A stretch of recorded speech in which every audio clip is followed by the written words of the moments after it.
దశ మహావిద్యలలో మొదటి విద్య కాళీ విద్య. ఈ కాళీమాత గురించి మనము తెలుసుకుందాము. దశ మహావిద్యాలలో కాళీ మొదటి దేవత, క్రియాశక్తి స్వరూపిణి అయిన కాళీ విద్యకి అధిదేవత మధ్యమ. ఈ కాళికా శక్తి సర్వత్రా వ్యాపించి ఉంటుంది. విద్యుత్ శక్తితో సమానమైనది. సృష్టిలో ఉన్న సకల భూతాలని ఈ దేవి నిత్యం పచనం చేస్తూ ఉంటుంది. కాళీ కాలస్వరూపిణి. అండాండ పిండాండ బ్రహ్మాండాలన్నింటినీ ఈమె సంవరించింది. అందుకే ఆ అండాండాల స్మృతిగా ఈమె మెడలో ముండమాలని ధరిస్తుంది. పరిణామ కల్పన చేయగలిగిన కాళీ కేవలం సంవారనే కాదు, సృష్టిని కూడా చేస్తుంది. ఆత్మశక్తి వృద్ధి చెందాలి అనుకునే వాళ్ళు కాళీ ఉపాసన చేయాలి. క్రీమ్ అనేది ఈ దేవిని ఉపాసించే బీజాక్షరం. ఈ బీజాక్షరాన్ని రసజ్ఞ బీజం అంటారు. ఉచ్ఛ్వాస నిశ్వాసాలని గమనిస్తూ ధ్యానం చేయడం కూడా కాళీ ఉపాసన కిందికే వస్తుంది. ఈ రకమైన కాళీ ఉపాసన మనస్సుకి, వాక్కుకి, కంటికి శక్తినిస్తుంది, దీర్ఘాయువును ప్రసాదిస్తుంది. ఈ కాళీ విద్యను ఉపనిషత్తులు సంవర్గ విద్య అని గానం చేస్తాయి. కొందరు కాళీ విద్య ఉపాసనను ప్రాణవిద్య అన్నారు. మరికొందరు ప్రాణోద్గీత విద్యగా భావించారు. యోగుల చేతికి స్వాధీనమైన ఖడ్గంగా, సంసార జీవితంలోని ఆటంకాలను ఛేదించే ఖడ్గంలా వెలుగొందే కాళీ విద్య మోక్షాన్ని కూడా ప్రసాదిస్తుంది. శ్రీ కాళీ మహావిద్య చరిత్ర. కృష్ణవర్ణంతో ప్రకాశించే శ్రీ కాళీదేవి దశ మహావిద్యాలలో మొదటి మహావిద్య.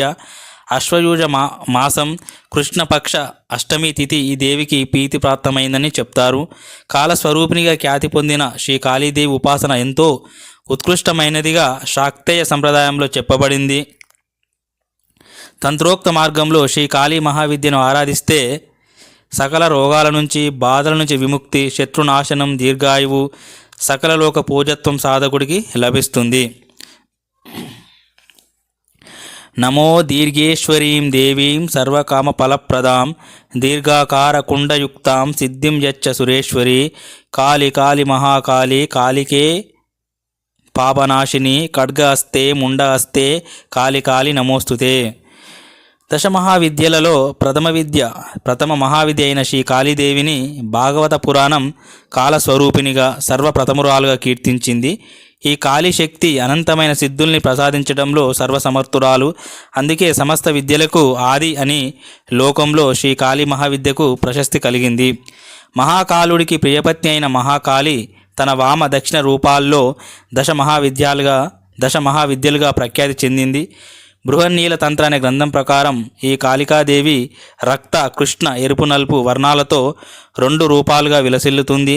ఇందులో కృష్ణనామంతో దక్షిణగా, రక్తవర్ణ నామంతో సుందరిగా విఖ్యాతమైన ఈ దేవి సమస్త జీవుల ఆయుర్దాయాన్ని శాసిస్తూ కాలరూపిణిగా లోకంలో పూజించబడుతుంది. శ్రీ మహాకాళి స్వరూపం. ఖడ్గం చక్ర గదేషు చాప పరిఘాన్ శూలం భుషుండీ శిరః శంఖం సందదతీం కరై త్రినయనాం సర్వాంగభూషావృతాం యాం హంతుం మధుకైటభౌ జలజ భూస్తుష్టాన సుప్తే హరౌ నీలాశ్మదుతిమాస్య పాద దశకాం సేవే మహాకాళికాం.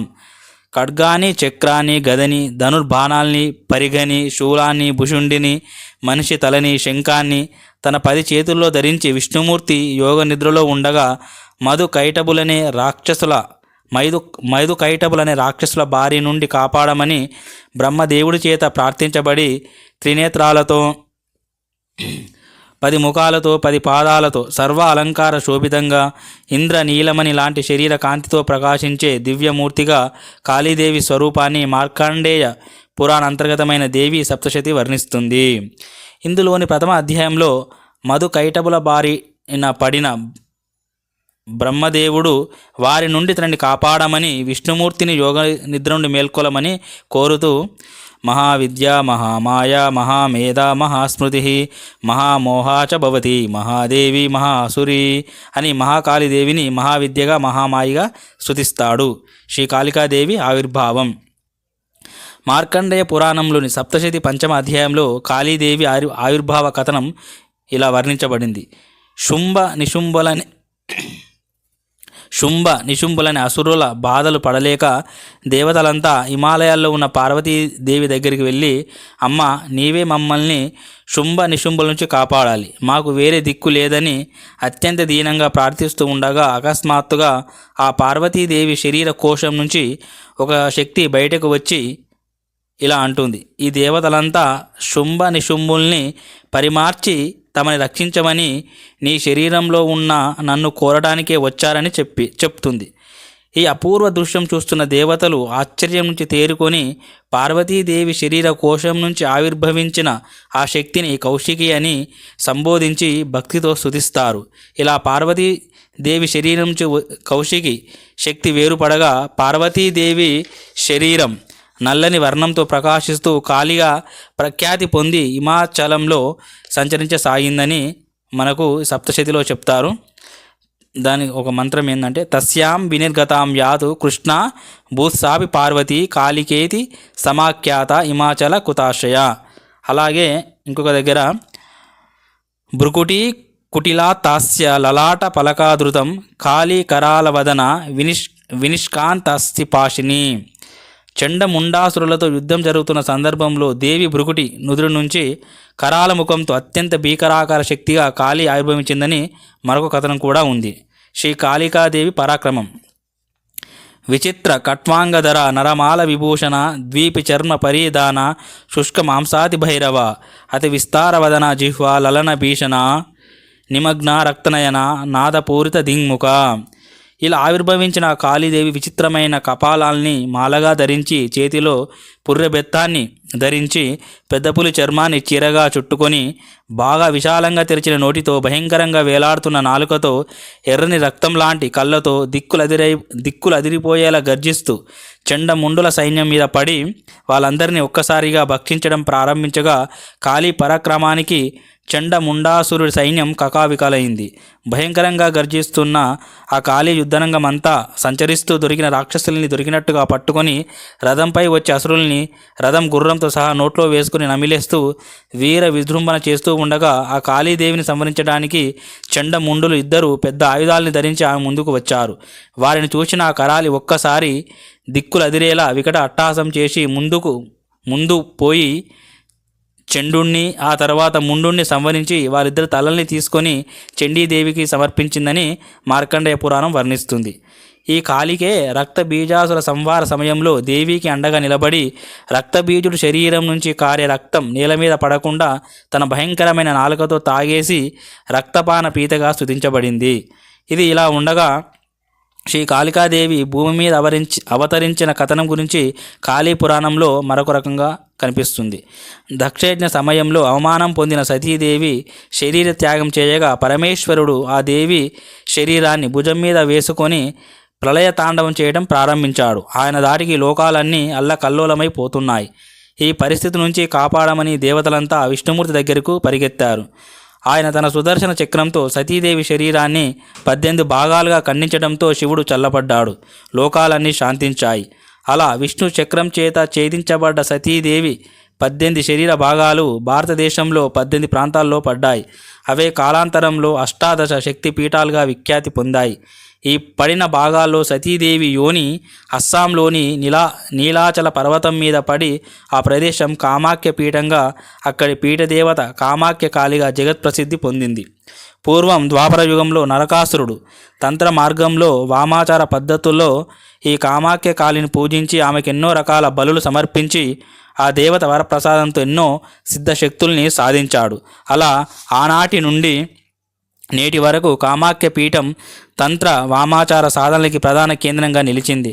ఇంకా ఈ పీఠం ప్రత్యేకత ఏమిటంటే ఇతర మహావిద్యలన్నీ ఇదే నీలాచలం మీద కామాఖ్య కేలికి సమీపంలో కొలువుదీరు ఉంటాయి. నాటి నరకాసురు నుండి నేటి వరకు ఎందరో తీవ్ర సాధకులు శ్రీ కాళీమాత మంత్రాన్ని ఉపాసించి కవితాశక్తిని, వాక్సిద్ధిని, మరెన్నో సిద్ధశక్తుల్ని సాధించారు. ఉజ్జయిని నివాసి అయిన కాళిదాసు ఈ దేవి ఉపాసనతోనే మహాకవిగా మారి రఘువంశం, కుమార సంభవం, మేఘ సందేశం, విక్రమోర్వశీయం, అభిజ్ఞాన శాంకుతల వంటి ఉత్తమ కావ్యాల్ని, నాటకాల్ని రచించగలిగాడు. తరువాత కాలంలో అష్టదిగ్గజ కవుల్లో ఒకటిగా ప్రసిద్ధి పొందిన తెనాలి రామకృష్ణ కవి కూడా కాళీవార ప్రభావంతో వికట కవిగా తెలుగు సాహిత్యంలో ఒక విశిష్ట స్థానాన్ని సంపాదించాడు. అలాగే శ్రీ కాళీ ఉపాసన అత్యధికంగా జరిగే బెంగాల్ రాష్ట్రంలో శ్రీ రామ్ ప్రసాద్ అనే తీవ్ర సాధకుడు 12 సంవత్సరాలు నిరంతరం మద్యపానం చేస్తూ పంచ కపాల ఆసనం మీద కూర్చొని కాళీ మంత్ర సాధన చేశాడని చెప్తారు. ఆయన తీవ్ర సాధనకు కాళీదేవి ప్రత్యక్షమై ఆయనకు మంత్రసిద్ధిని ప్రసాదించి వాగ్గేయకారుని చేసిందని, కాళీమాత మీద భక్తితో ఆయన ఎన్నో పాటలు రాశాడని, ఇప్పటికీ ఆయన పాటలు బెంగాల్ రాష్ట్రంలో ప్రచారంగా ఉన్నాయి. మన అందరికీ తెలిసిన ఈ శతాబ్దపు తీవ్ర కాళీ సాధకులు శ్రీ రామకృష్ణ పరమహంస. కలకత్తాలోని దక్షిణ కాళీ ఆలయ పూజారిగా ఉండే రామకృష్ణ పరమహంస కాళీ ఉపాసన చేసి ఆ తల్లిని సాక్షాత్కరింప చేసుకున్నాడని ఆయన జీవిత చరిత్ర చెబుతుంది. ఈ కాళీమాత అలాగే ఈ దశాబ్దంలో కాళీ వరప్రసాదాన్ని పొందిన మహోన్నత వ్యక్తి కుర్తాలం పీఠాధిపతులు శ్రీ శ్రీ శ్రీ సిద్ధేశ్వరానంద భారతీ స్వామివారు. ఎన్నో ఉత్తమ జన్మ పరంపరలు కలిగిన శ్రీ స్వామివారు అన్ని జన్మల్లో శ్రీ కాళీ ఉపాసకులుగా దేవిని కొలుస్తూనే ఉన్నారు.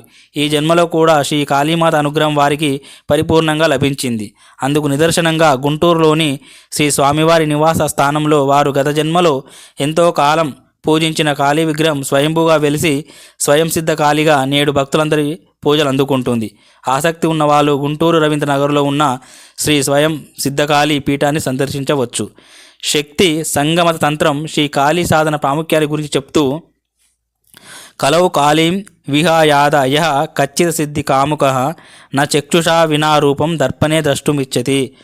ఈ కలియుగంలో మంత్రసిద్ధి పొందాలనుకునే వాళ్ళు కాళీ ఉపాసన చేయాలి.